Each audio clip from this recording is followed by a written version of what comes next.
The United States conducted a high-altitude nuclear test yesterday morning over Johnston Island in the Pacific. The detonation, with a 1.4 megaton yield, produced a massive burst of energy called an electromagnetic pulse. The explosion, which took place at an altitude of 250 miles, lit up the night skies for thousands of miles. In Hawaii, about 900 miles from the detonation point, the pulse knocked out 300 streetlights, set off burglar alarms, and damaged a telephone company link, which shut down service from Kauai to the other Hawaiian islands. Residents of Auckland, New Zealand, 3,000 miles southwest of the blast, watched in amazement as an artificial aurora spread a luminous red band across the northern horizon. Yesterday's test was the latest in a series called Operation Dominic. The U.S. scheduled the series as a response to the Soviets' resumption of testing in September of last year. The Soviet test that month broke an informal 3-year moratorium. Negotiation of a treaty banning nuclear tests will resume on Monday in Geneva. The primary obstacle has been acceptance by the Soviets of regular on-site inspections. On Sunday, Secretary of State Dean Rusk was asked about the inspection conundrum. The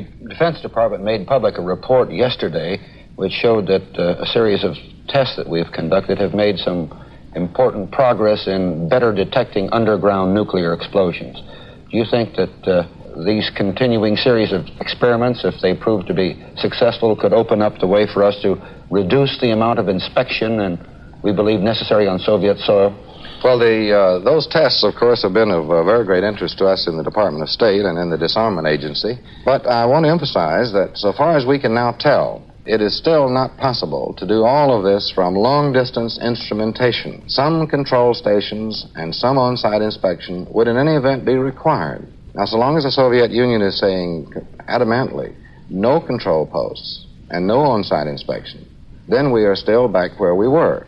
Meanwhile, Soviet Premier Khrushchev has been intensifying his rhetoric regarding nuclear war. On Thursday, regarding a possible surprise attack on the Soviet Union, Mr. Khrushchev said, quote, "We shall not let anyone catch us unawares. We have said and we say again, if they start a war, they shall meet with a shattering retaliation," unquote. At his press conference Thursday, President Kennedy was asked for his assessment of U.S.-Soviet relations at this time. We continue to attempt to work for an adjustment of those major tensions which disturb the relationship between the United States and the Soviet Union and between the free world and the communist world.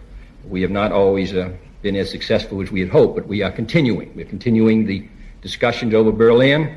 We are now in conference in Geneva on Laos. We are going to be back in conference on July 16th on disarmament with the Soviet Union. In a whole variety of ways, we are attempting to lessen the chance of conflict with the Soviet Union and maintain our own security and the peace of the free world. That's the object of our policy, and we are going to attempt to continue to live in peace with all countries, particularly those countries whose military potential is such that any great conflict would involve the future of both of our countries and of the race.